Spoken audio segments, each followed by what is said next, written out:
we got some big news this past weekend regarding Marvel X Magic. We got a secret lair drop and Wizards of the Coast is doing it again. Mechanically unique magic cards stuck in secret lairs. Folks, the monkey's paw continues to curl and late stage capitalism continues to take away the things you hold dear. But there is some hope on the horizon, and I want to cover all of that, everything I just talked about here. So we're going to walk through not only the announcement, but some of the implications for both commander players and constructed players, and also talk about a lot of the good and bad. I want to try to do my best to encompass everything. And as of the recording of this video, if anything was to come out by the release of this video, I'll try and kind of add it into the comments section, but we're going to walk through the super drop.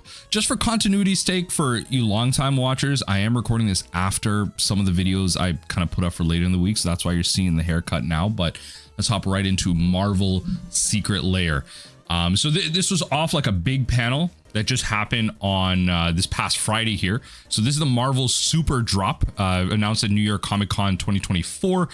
Earth's Mightiest Heroes, and you see them coming together in the Avengers Tower for Arcane Signet. Now, I will give a big props to this. So some of the cards are getting like the Godzilla treatment. So for those of you that maybe are relatively newer, they did a Godzilla Secret Lair where they took the card itself, renamed it, but underneath it, as you see with the Arcane Signet, they provided the actual card it is, but then the new name is at the top. So I think this is the ideal way to do secret lairs. This is the perfect way to do it. That way it's very clear what the card is. You can just get regular copies of the card. I think this is perfect, right? This is great.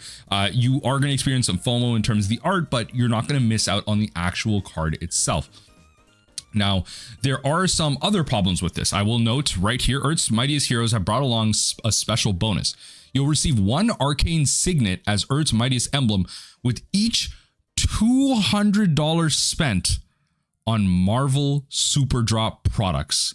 This right here, this is FOMO. This is how they get you in the market. Folks, you don't need this. You don't need this. I mean, if you're making a Marvel themed commander set for the very few that can afford to do so, you're going to be spending the big bucks on something like this. And you know what? Spoiler alert, they're not going to make it hard for you to spend $200, right? Each drop contains one new to Magic card featuring legendary creature versions of these Marvel superheroes. These new to Magic, again, new to Magic, not available before, only in the secret lair, mechanically unique magic cards similar to the Walking Dead secret lair. Folks, it's back. Are legal in Commander, Vintage, and Legacy. Now, folks, okay, I will admit something here. I am slowly getting into Legacy. I wanted to get into Pioneer, but we're gonna see like an uptick in the Legacy content on the channel. Leave a like on the video and let me know what you think about that, because I was talking to Thraben Yu, and shout out to him for being a great Legacy creator, and he was giving me some points on how to kind of approach the format based on some of the decks I wanted to try.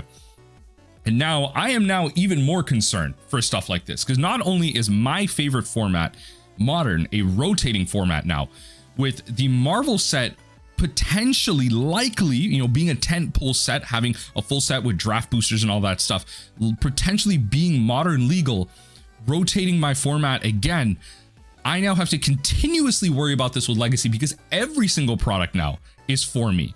Every single product is now legal in Legacy and Vintage if I decide to play it. Folks, Secret Lair X Marvel Black Panther. So again, I will talk about a lot of the pros and cons here. Hopefully I'm not covering up like too much of the art and everything, but the big thing I want to point out, Black Panther Wakandan King, green and white for a 2/2 legendary creature human noble. Again, this is not a card. You see that it doesn't have the secret layer titling like Karn's Bastion does underneath the Wakandan Skyscraper, and it doesn't have like straight up the name of a magic card like Secure the Waste. This is a straight up magic card, a Heroic Intervention, straight up magic card, but they call this Wakandan Skyscraper, and it's just Karn's Bastion. No, Black Panther is mechanically unique. Again, we have had this problem before. This product is only going to be, for now, we can speculate later in the video, but for now, this product will only be available in this secret lair until the next Marvel set comes out. The full tentpole set gets announced. We will only be getting these cards here. So this card specifically, you know, another creature you control enters, put a 1/1 counter on target land you control, and then, you know, mine some vibranium. You pay 3, so you don't tap it, you pay 3. So an infinite mana sink, move all 1/1 counters from target land you control onto target creature. If one or more 1/1 counters are moved this way, gain that much life and draw a card. Okay, not bad. So if you have an infinite mana sink, you could keep moving like 1/1 counters between things. Obviously you need like if you had like creature lands, that's really where you want this. So something like the 1/1 forest, I'm forgetting the name of it off the top of my head, the 1/1 green forest, modern, legacy, playable, everything. That would be like the ideal thing.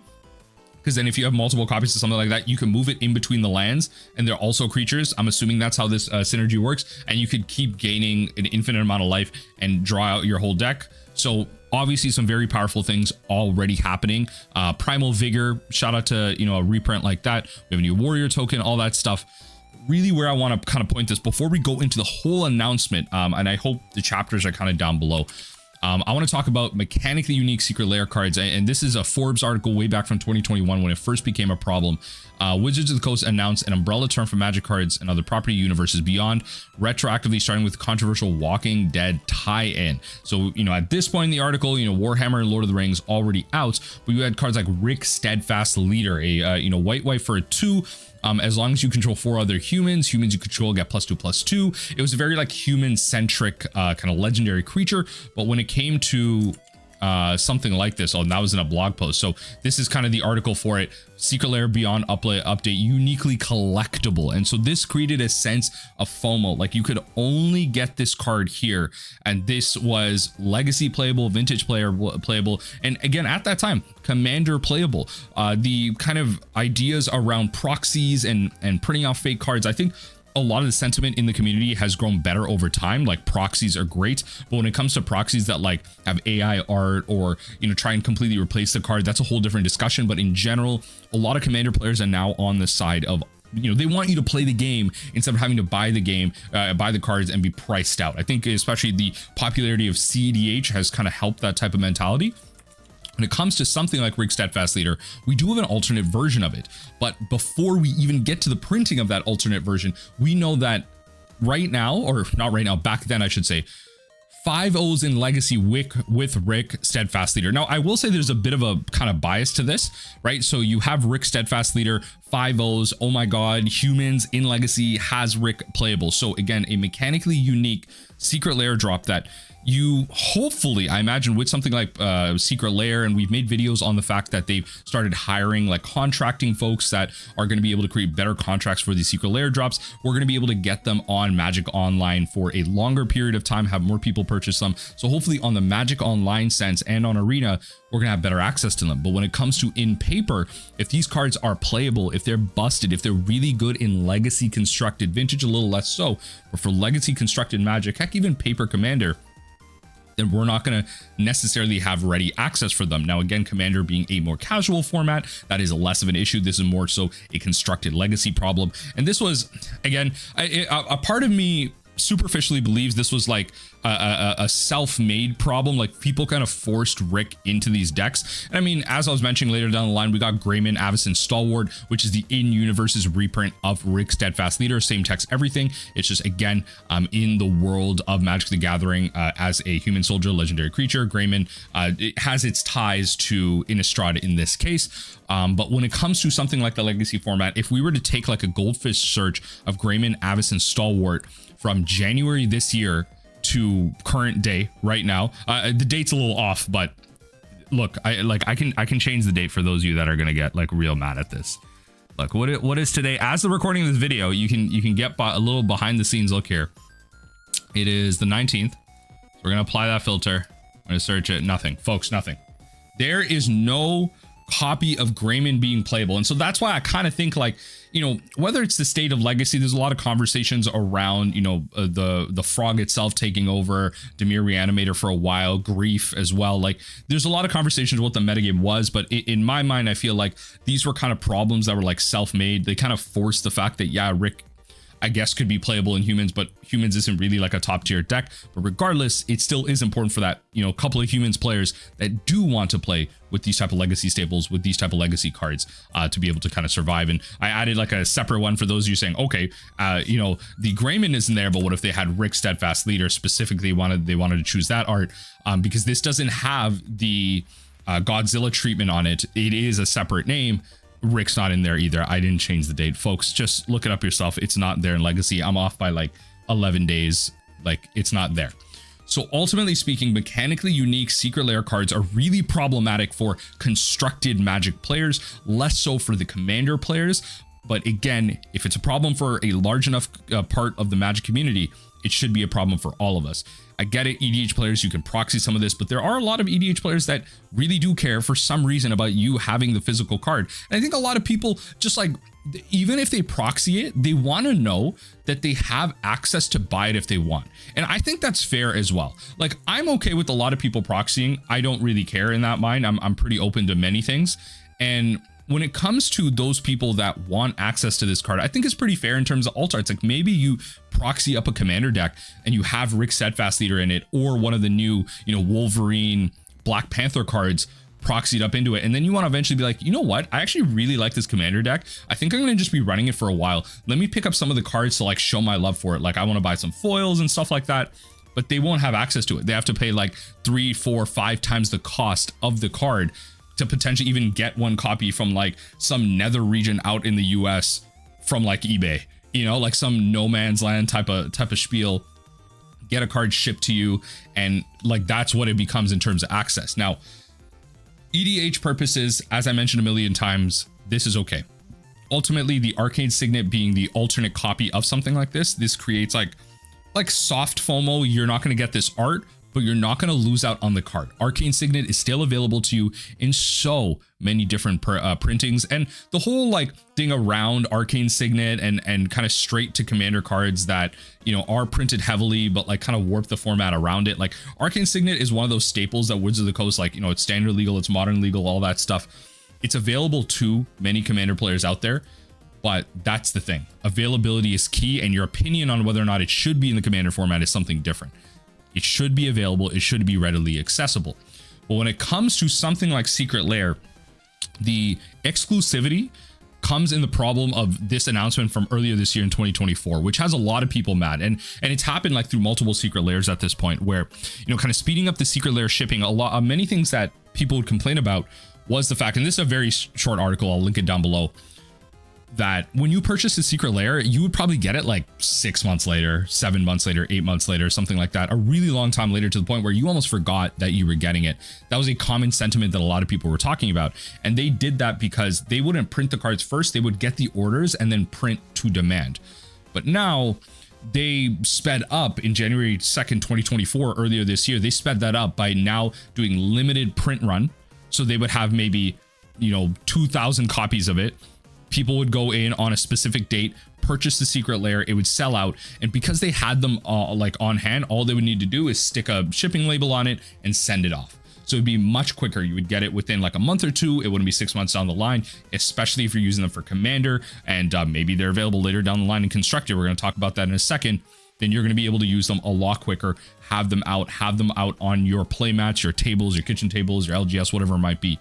You have it all out there faster. And so herein lies the monkey paw curling, where now we have mechanically unique Secret Lairs that are available in a limited print run. There's going to be a limited amount of copies on them. And people have talked about how this is kind of the second coming of the reserve list in a way. It's a way to fix the reserve list. You create artificial scarcity, and then eventually down the line, 2, 3, 4 years, if you'll notice, like when I showed out Greyman in comparison to Rick was printed around 2020, 2021, and Greyman was printed around 2022, 2023. I believe that's what it was. So almost like 1 to 2 years later down the line.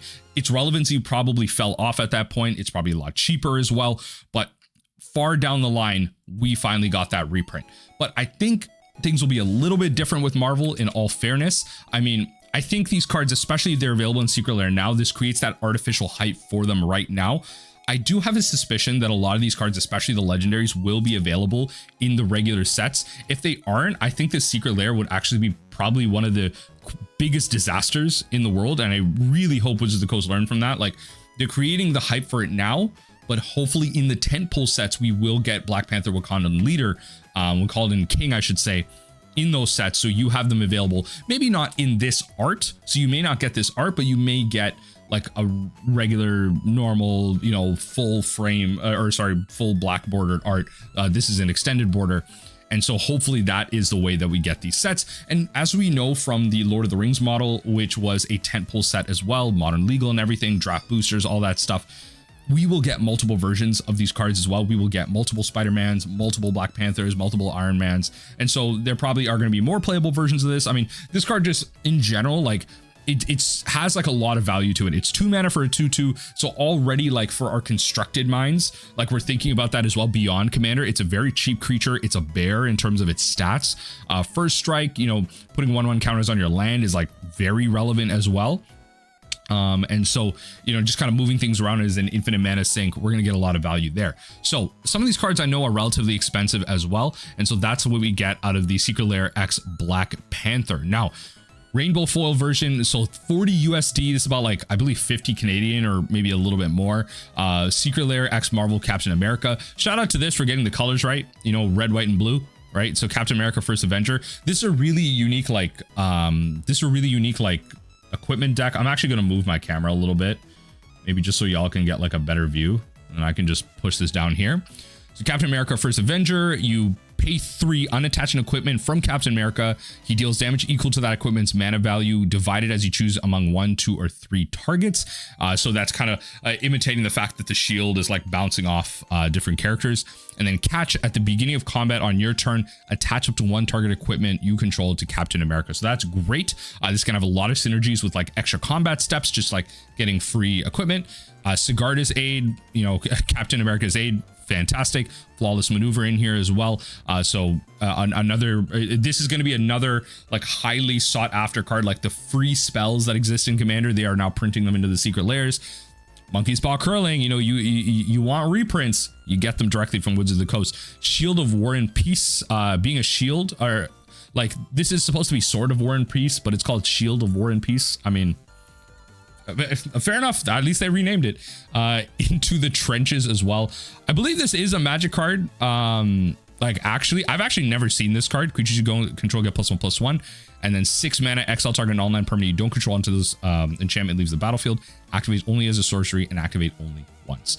I believe this is actually a Magic card, maybe not, but regardless, 40 bucks. You get Secret Lair X Iron Man's Marvel. So this one is really cool. Flying Haste 4/4. Whenever Iron Man attacks, create a treasure token, then you may sacrifice a non-creature artifact, so you can sacrifice that treasure token. If you do, search your library for an artifact with mana value equal to 1 plus the sacrificed artifact's mana value, put it on the battlefield tapped. So you get some tutors out of it. So if you were to sacrifice a treasure token, you would get something with a CMC or 1. And so it has to be specifically that mana value. You can't be like, you know, +1 that mana value or less. So if you sacrifice a treasure token, it has to be something at 1. If you sacrifice a 1 CMC artifact, it has to be something at 2. So if you sacrifice a Soul Ring, you are going to be looking for a artifact at 2 mana. So tutors, again, a lot of controversy around this, in my opinion, because tutors in EDH are already kind of against the idea of the format, but like against the classical ideas of the format. I think we're like well past that as well. The idea of what Magic intended as Richard Garfield is just an ongoing joke for many Magic players. But we got the Galvanic Blast. I mean, this is cool art. I don't think this will be really playable in Commander, but I mean, for the Pauper players out there, for the Modern players out there, for the Legacy players out there, Affinity is obviously struggling in many formats, not so much in Pauper. We got a cool new Galvanic Blast art, so shout out to the Constructed players that are going to want that. Commander's Plate, just a great Commander, artifact. Inventor's Fair, I believe, is a relatively expensive card. Another printing of Soul Ring. What's nice about this, you don't need this art of Soul Ring, which is why I like the way they did it. And then the treasure token is really sweet with Iron Man's mask as well.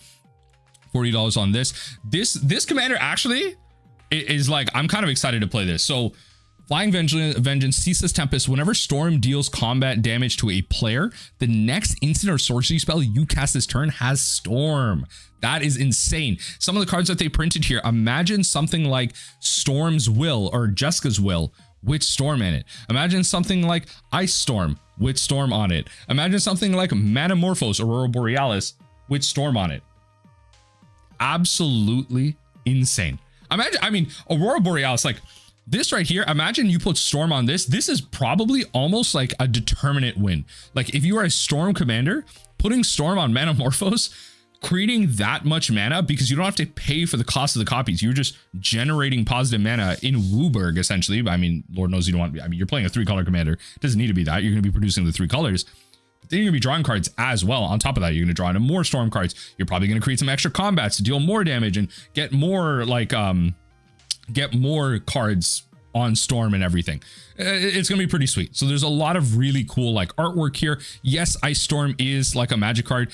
This is not as common as like a land destruction spell. A lot of land destruction you see these days is in red, but it's like costed. I believe this was in Tempest, the original printing. I might be wrong on that. This is a really cool commander to give Storm very much in the name. And shout out to the Wolverine here. Secret Lair X Marvel. Unrivaled lethality, double all damage Wolverine would deal at the beginning of each end step. If Wolverine dealt damage to another creature this turn, put a 1/1 counter on him, and then you can pay 2 and regenerate. Very flavorful in that sense, just the infinite kind of survivability. The Berserk art in here is absolutely insane. I love the Dead Sentinel in the back. Rite of Passage as well for X23, which is really nice. And then the Rhythm of the Wild, the Adamantium Bonding Tank, which is the Ozolith. So that's really cool. Just getting like this artwork of Wolverine with his schlong out. I love the light kind of portraying that. Yo, come on, Wolverine schlong a lot better, a lot bigger than that. Come on.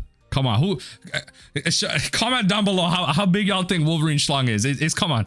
My man got that danger on him. There's no way this light not doing him the justice he needs. So, you know, shout out to that. We're not a show or a channel to talk about Wolverine schlong. I'm just, come on. Wolverine deserves a little bit better than this thin band of light. You know my man got a thing in right there. But when it comes to these secret layers, I like the fact that like I like a lot of the cards. I think at face value, if they were to just make these alternate versions or just confirm with us right now that they will be available in the 10-pull set, I would feel a lot better about this. But I think without that type of confirmation, that is where I'm a little bit frustrated. I think we can kind of largely assume that like these cards will be available in the Marvel set come down the line. I think we can largely assume that, especially when we know that stuff like Rigstat Fast Leader and the Greyman and like the other cards that we got in that set had their printings later down the line, approximately a year or two down the line. This kind of lines up. We're going to get this secret layer, and then kind of closer, you know, to the release, we're going to be able to see that these cards are going to be available further down the line in that set. I think we can make that assumption. Again, just creating that artificial FOMO is my fundamental problem, because when they become legal, by the time the secret layer drops, if they are playable in the constructed sets, they will definitely be playable in Commander, because Commanders are going to be built around them. That is where things are going to be really frustrating. I think a lot of Commander players are going to be looking at their favorite content creators creating videos around these Commanders, and they're not going to have access to them. They're not going to want to proxy them for some elitist reason, and it's just going to leave a sour taste in everyone's mouth. So Pleasant Kenobi actually puts out something really interesting here. Excited for the Marvels set, but something you can't shake is all 5 secret layers are going to cost around $200. So I believe something like that, right? So if you have like 40 USD times 5, yeah, okay, so around $200 is going to be a bit more tax and everything. Lord knows this price in Canadian is about to go redonkulous. That's for 25 cards and a couple of tokens. Warhammer crossover was about $200 for 4 decks, 400 cards, and around 40 plus new cards, as well as hundreds of existing cards with new art.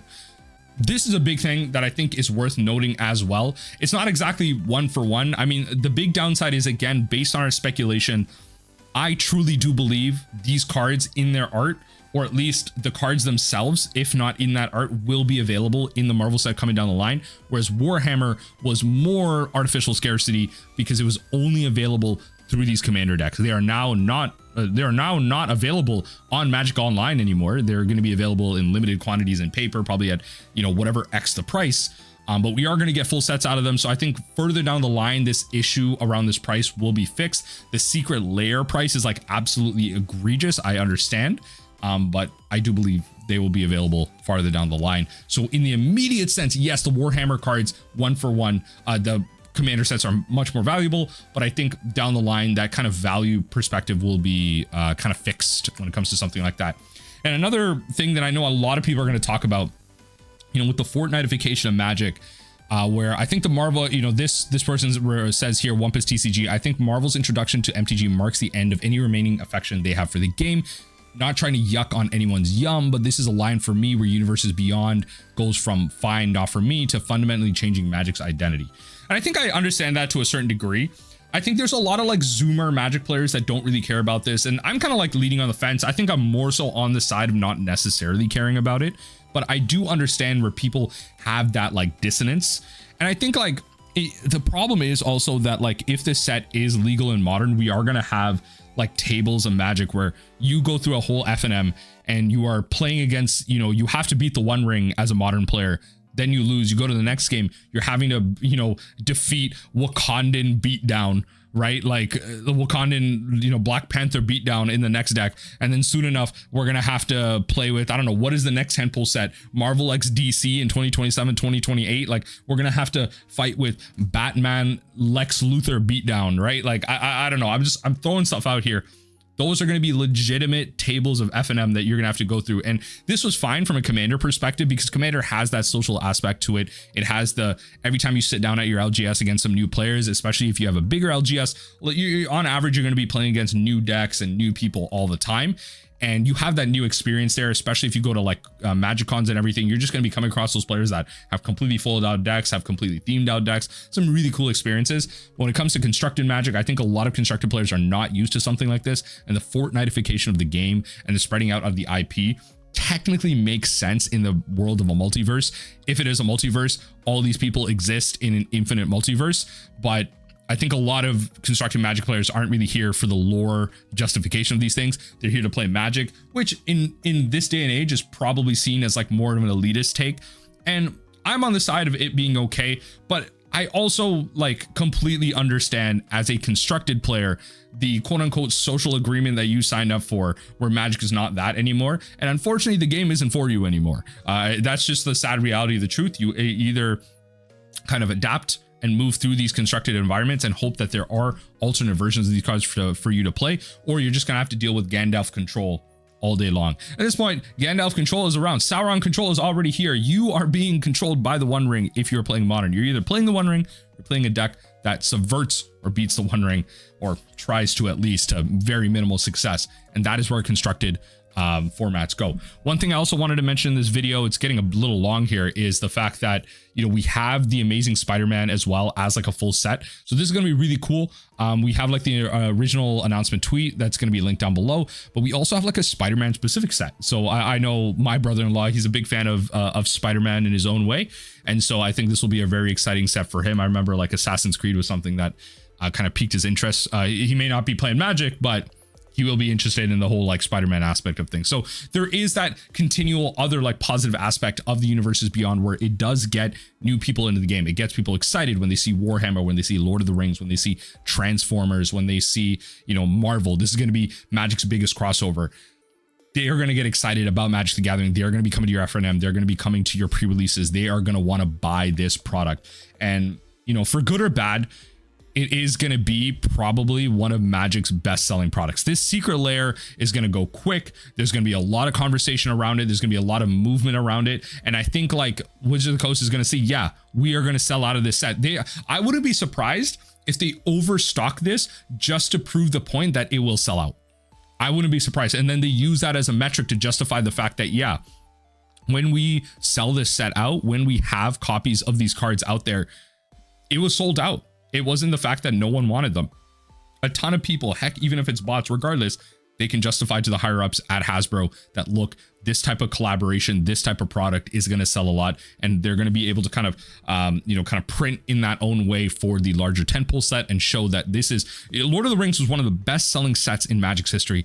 I wouldn't be surprised if Marvel did the exact same. And that's going to be the type of thing that justifies further collaborations down the line, whether we see full anime set collaborations like Attack on Titan X Magic the Gathering, you know, Naruto X Magic the Gathering, like whether those be Secret Lair sets or whatever it might be, we are going to be seeing full sets coming down the line with future collaborations with the success of this. And I wouldn't be surprised if this is just not only half the direction of Magic the Gathering, but if somewhere down the line we just get like the dropping of standards completely in terms of its front facing money engine, and it just goes to Universes Beyond, because we're already at the point where like standard has kind of largely lost like a big part of its identity. If you ask a standard player what standard was 10 years ago versus now, it's going to be very different, especially with the onset of foundations, creating like a non-rotating aspect to standard, creating these staples in the standard format, creating consumer confidence in a way that did not exist for standard players and for new players to come in. I think there's a lot of excitement around standard, especially with the next 2 RCQs next season, 2 out of the 3 of them being standard to push foundations. I think there's going to be a lot of excitement around this set. And around the change in standard, and around the fact that people can play with their cards for longer. And so a lot of good is coming out of this set. When you really break it down, a lot of good is coming out, a lot of negative is coming out. I'm hoping I didn't ramble on too long and I was able to kind of point that out. Let me know what you think in the comment section down below. Leave a like on the video if you want to see more. But let's talk some Marvel in the upcoming days.